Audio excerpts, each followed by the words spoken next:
Okay, let's recording is started. So April 25th, we meet again for our mindfulness book reading and testing the waters, if you like. So we are reading the book Silence, not a promotion of the book, not the promotion of the author. We read it skeptically and try to test the waters here and now for what it means for us and try to take that. So with that, I invite you to please sit straight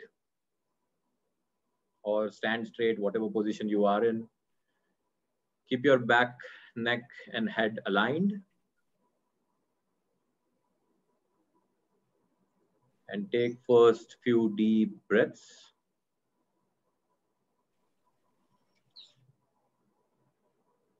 See if you can have exhale a little longer than your inhale.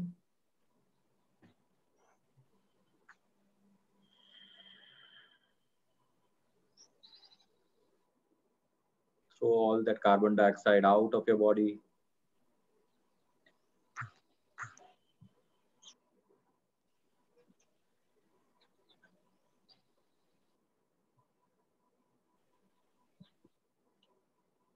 And then as you breathe in,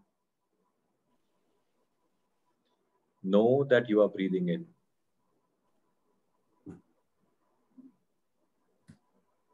And as you breathe out, know that you are breathing out.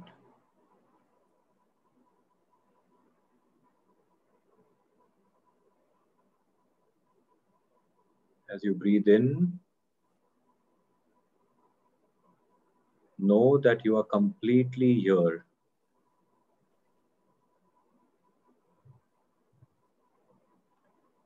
Physically and mentally, you are fully here.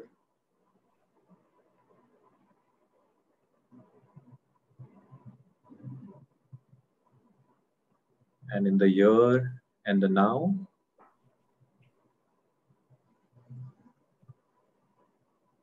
you are free.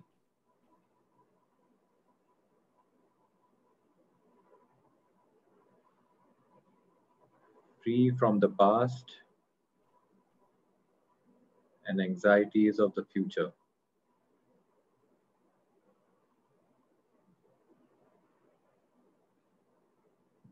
And the next few breaths,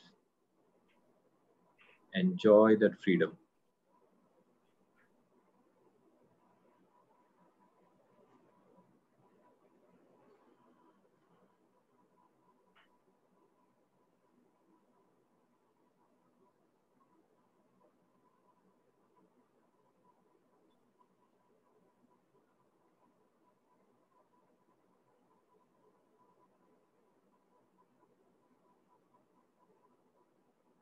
Then gently bring your attention back to your breath and take a big, deep breath. Slowly open your eyes and come back to the session. And as you come back, be aware of the space in which you are seated. More importantly, be aware of the space inside you where your thoughts, feelings, mind is. Hello, Geeta ma'am. Thank you for joining. Thank you, Johnny. That's nice. Okay. How did it feel this 1 minute?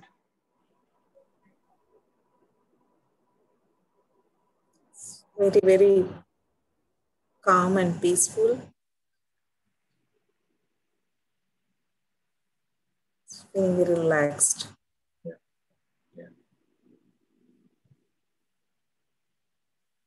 Okay. I think then let's start and let's read. I'm jumping to the new chapter. So if Alessandra, you are following in the book, then I'm on page 64 now. Practice stopping and letting go. So what does the author say here? The title of the chapter is Practicing or practice stopping and letting go. Stopping brings body and mind together. Body and mind together. Back to the here and now. Only by stopping can you realize calm and concentration and encounter life. By sitting quietly, stopping the activities of your body and mind, and being silent within, you become more solid and concentrated, and your mind becomes clearer. Then it's possible to be aware of what's happening inside and around you. And just to connect to what we read last time, the author here, when he says stopping, it's not a control, it's not a force mechanism, right? In fact, if you remember last time, what he said was to become aware if you're not being able to stop, so your thoughts, right? And be gentle towards it, be caring towards it, be compassionate towards it, right? It's not about control or force over here. Begin by stopping the physical running around you do with your body. When your body is still, when you don't need to pay attention to any activity other than your breathing, it will be much easier for your mind to let go of its own habitual running. The author is saying if you stop your body first, your mind, it will become a little more easier for your mind to let go of its own habitual running. Although this can take some time and some practice. Once you have learned how to stop your mind, when your body is also stopped, you will be able to stop your mind even when your body is moving. I think mindfulness walking is what in the last chapters he was talking about. Focusing on the way your breathing combines with your physical movements of your daily activities, you can live with awareness instead of in forgetfulness. Just like everything else in the world, your thoughts are impermanent. If you don't grasp a thought, it arises, stays for a while, then fades away. Clinging to thoughts and harboring desires for such things as wealth, fame, or sensual pleasures can bring about craving and attachment, leading you down dangerous path and causing suffering to yourself and others. Recognizing thoughts and desires, allowing them to come and go, gives you space to nourish yourself as well as to get in touch with your deepest aspirations. I'll stop here. I'll read that last 2-3 lines again.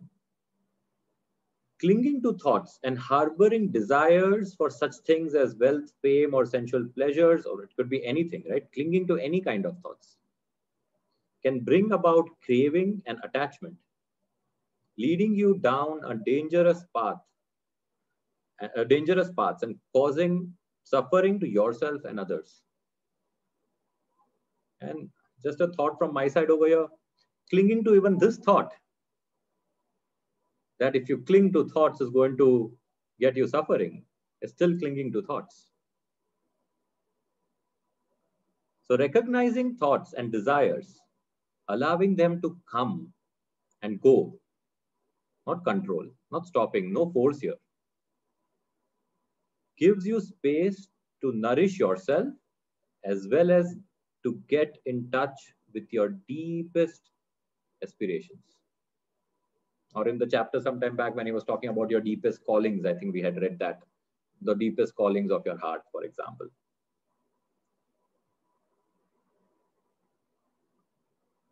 Any thoughts that come across your mind when you heard that?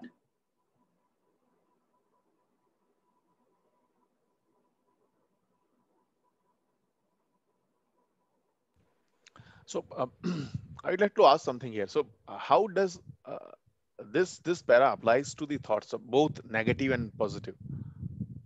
How does it apply? So if we can discuss on, if somebody can discuss on it.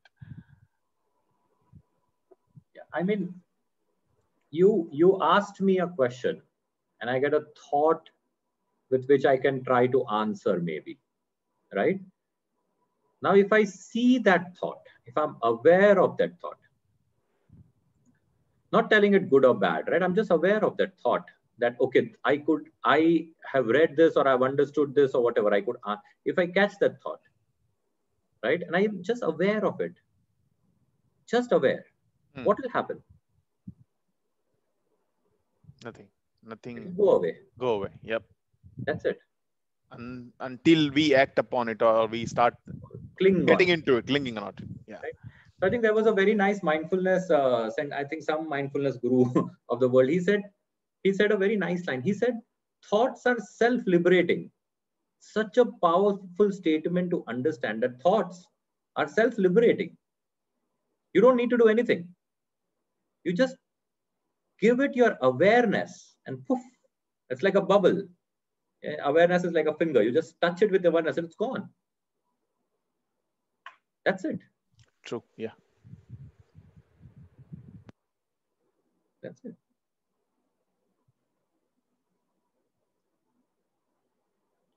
But then I have a thought of eating some wonderful dinner that my mom is cooking as of now. Right? Right? And what do you do with that? If I indulge, if I control, let me do the session, etc., etc., etc., it's going to hover around. Yes.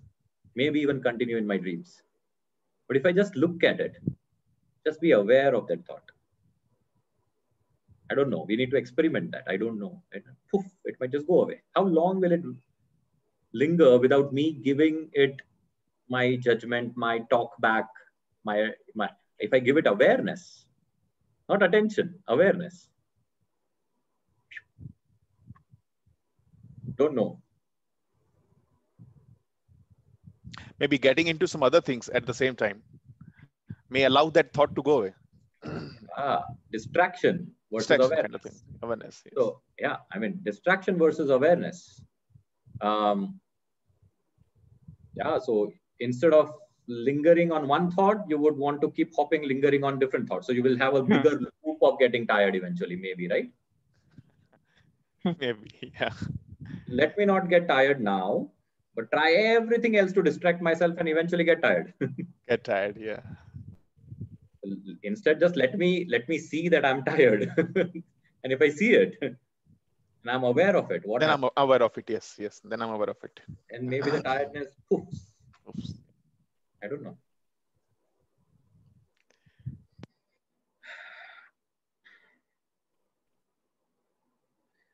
But I mean, I personally feel all of this discussions is good at a discussion level. But when I say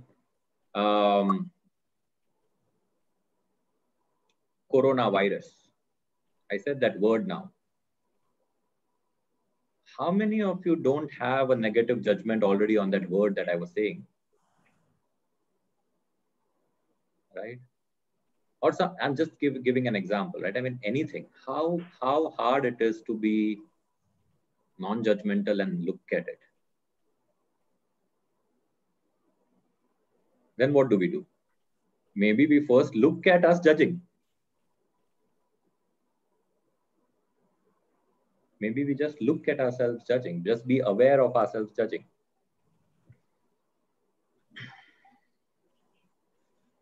Anything else from anybody?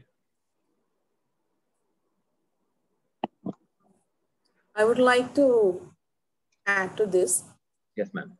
So when we are aware of our thoughts, we have to just allow the thoughts to flow.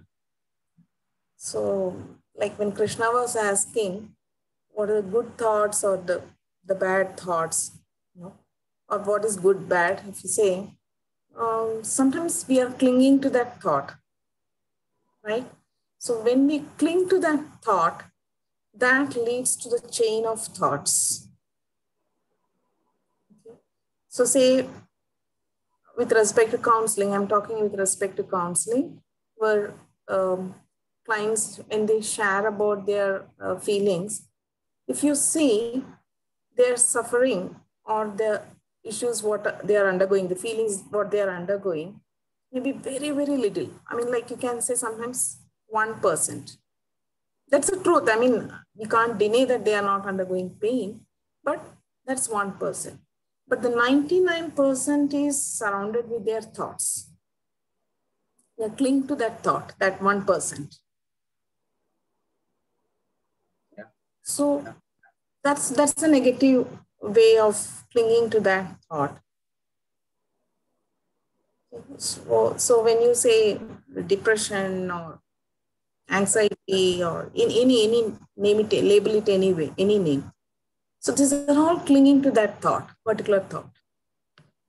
So you're choosing one thought and completely focusing on the thought, giving the next level of the assumption, anticipation, and then it goes like a story, not able to stop or not able to break. Yeah. Yeah. Yeah. No, thank you, ma'am, for sharing that insight, especially from counseling experiences. I think it's, and the first step is maybe easier said than done, but if the person needs to see that the 90% suffering is because of the self thoughts and not because of events, right? That's so hard. How many will agree to that, right? When we experience sadness, the grief, especially depression, anxieties, we don't really, I mean, theoretically we could agree, or third person perspective we could agree, but how many can self see it, that this 95% is my own thoughts, only 5% is the actual thing, right? Or even less. Yeah. Yeah. Okay, if no further comments, let's test the water. I think what author said here is, here's one line which is said, and I love that line.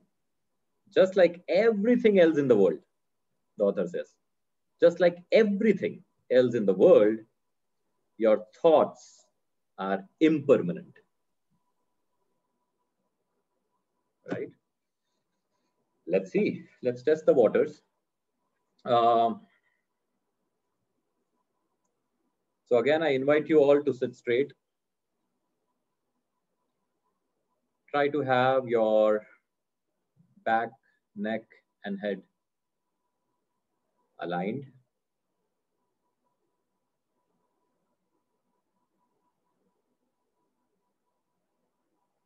And as you breathe in, become aware of the thoughts.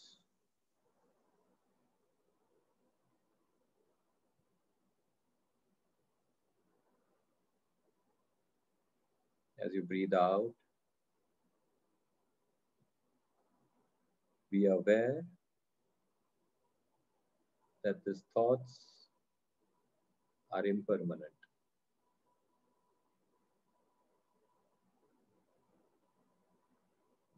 Thoughts, impermanent.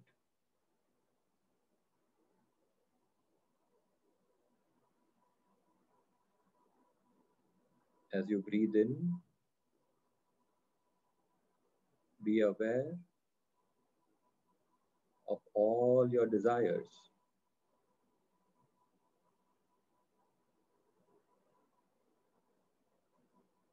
Including maybe desire to have no desires.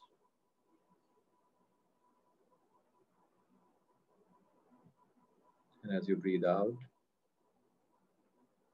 know that the desires are impermanent.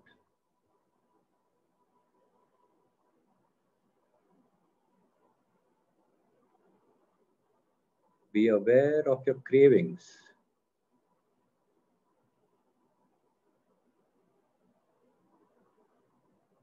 And all the suffering that the cravings bring along.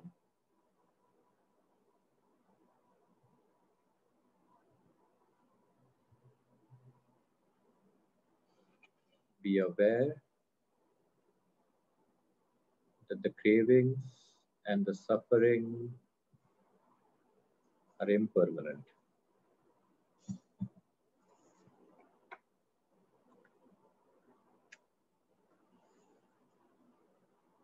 As you breathe in,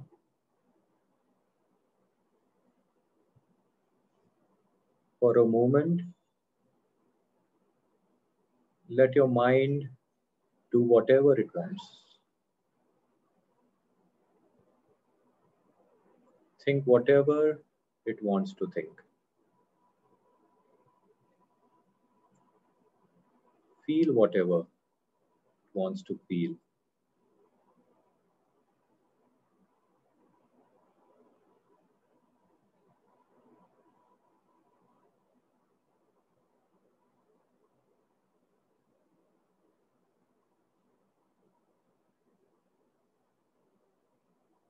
Then gently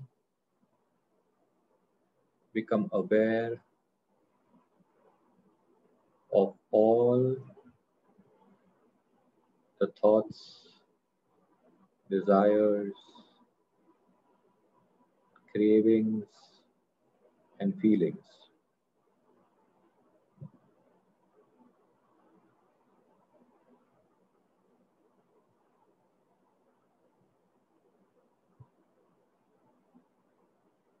Then gently bring your attention to your breath and let go of everything else.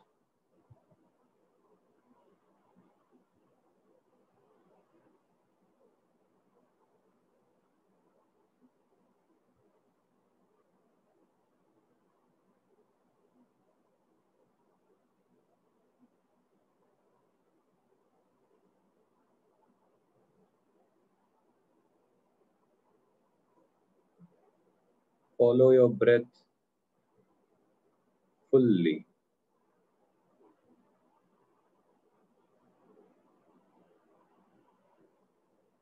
As it calms down and becomes deep.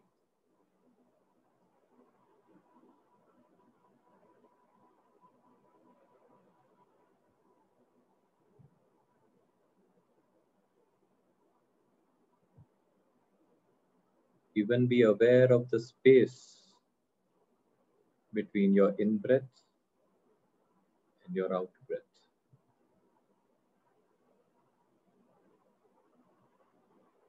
Your out-breath and your in-breath.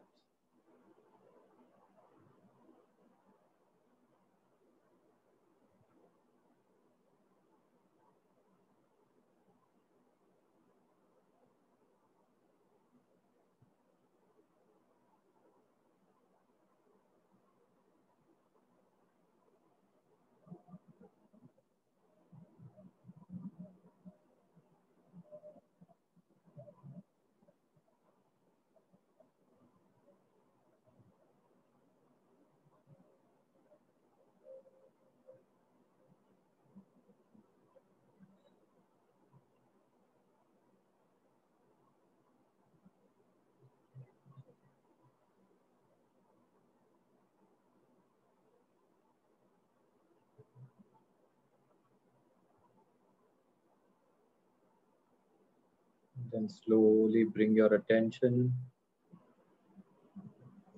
to your body.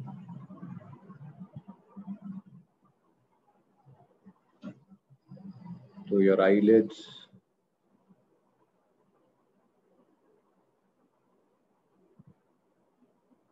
And open your eyes when you are ready. And slowly come back to the session.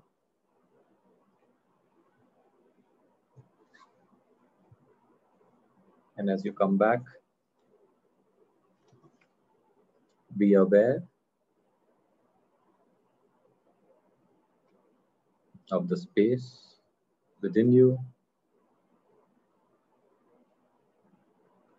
and the sensory, the thoughts, the minds, the feelings trying to occupy that space slowly as you come back.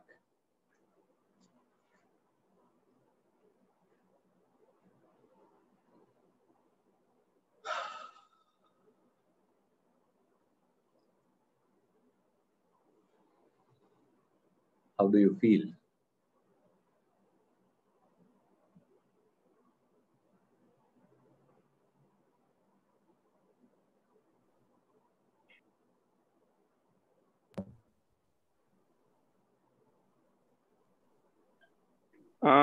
I think it feels good.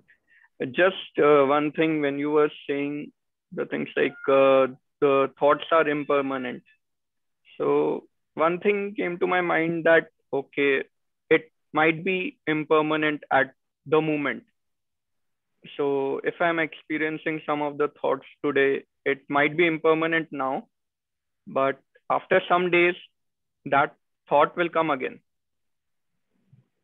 So so in that way, it is not like impermanent, I would say.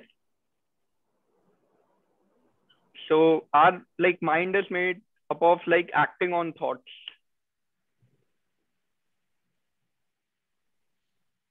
So that is what I feel. When you were in 10th standard, I'm sure there were thoughts that were recurring and you were worried. Does it come now? No.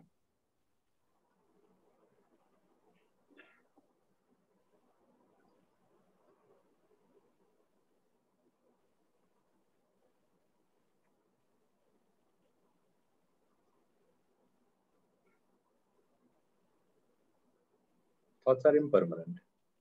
So is it like you have to avoid clinging to thoughts for some time period, because like it will be relative to your age and your concerns at that particular moment? So in a broader perspective, bigger perspective, it won't never be permanent. Like the human age cycle and life cycle is such that if you compare on a bigger scale, it would never be like a permanent thing. But I think like on a school level, if you see, your concerns will be same throughout your school level. It might be different in your college level, and it might be different in your like job thing, or as you are moving to different stages of life. But even that particular suffering is significant. Yes. Yes. Yes. The thought just changed the form. The suffering continued. Was the thought permanent or your clinging continued? Clinging continued. I don't know. You need to see it. I mean, theoretically, we may agree, but you really need to see it. Is it that the thought keeps arising or you keep clinging? And it has something to do with time as well, right? So by the time it will impermanent, by some time, after some time, it will be impermanent. It won't be there. Yeah, but can it be impermanent now? Right now, here. Right now. Nah, I would say it, no. Give that thought that right now the thoughts are not impermanent. That's a thought you have. Just give it full awareness. Don't feed it. Don't say yes or no with it. Just give it full awareness. Full attention right now. Just awareness.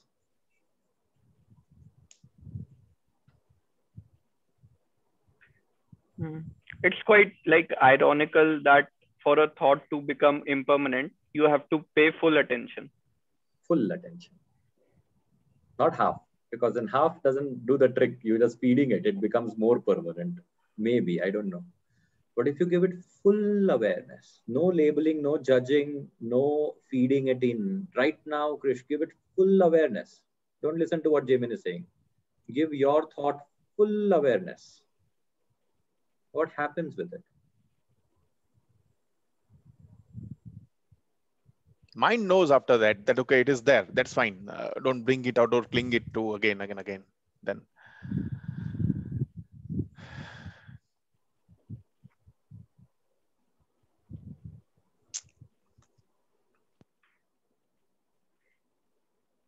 Thanks, Paritosh.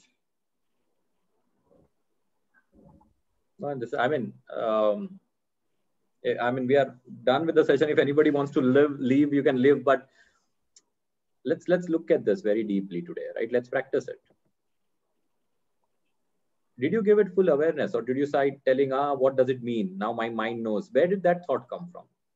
It's like sniffing one thought and you gave it another thought. Did you give it full awareness, or did you give it thought? It's kind of, and you say kind of labeling. So I labeled it. Okay, I know it. Now it is there. No, don't. So we don't have to label it, right? Yeah. Give it full awareness, and all of you in the call, whichever thought you have now, try that. Give it full awareness. Don't feed it thought. It's not. It's like your mind is like a faithful dog, right? It's playing ball with you, but then it suddenly smells food, and then it starts sniffing from one place to another. Before it know you, it's on the road somewhere far away in a danger zone. All right? That's what's happening. Don't think it is. Don't try to figure out. Just give it full awareness to that thought. It's like that song playing in your back of your head, right? Sometimes it just gets stuck. Yes.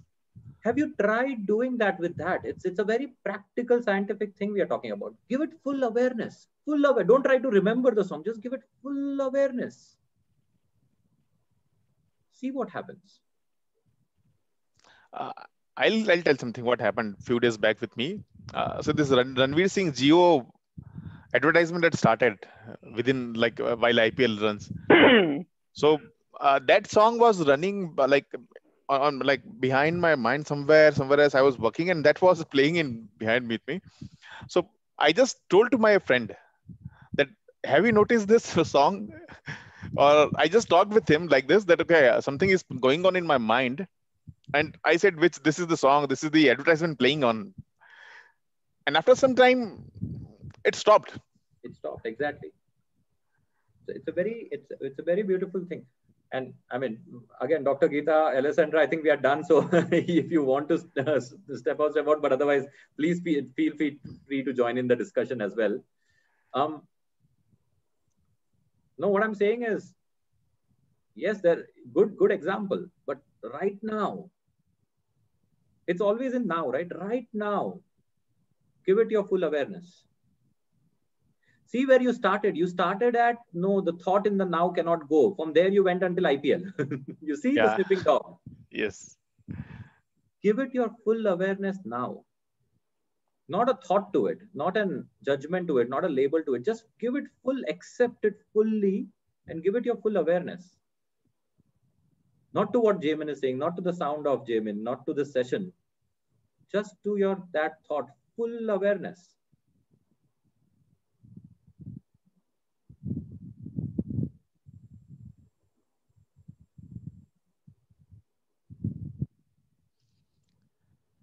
Yeah.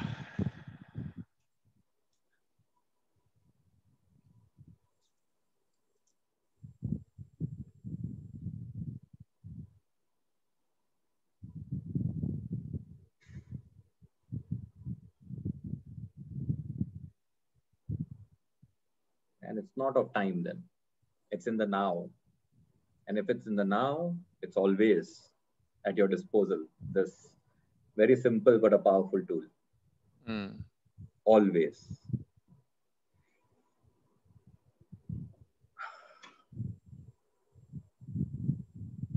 Yeah. Anybody else, anything? Alessandra, you have been thinking a lot, I think, today. You are very thoughtful. Sure, Geeta ma'am.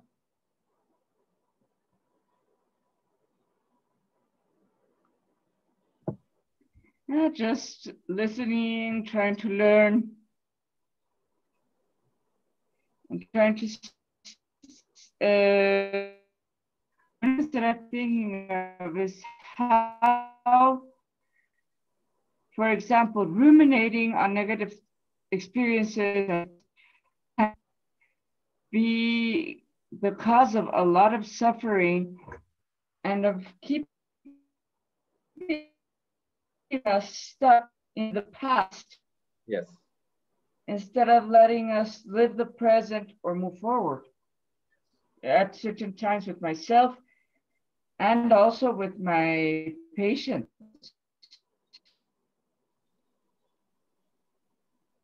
Yeah.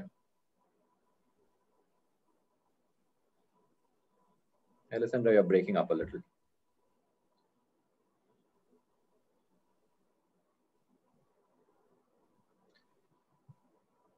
Okay, I think I will at least stop the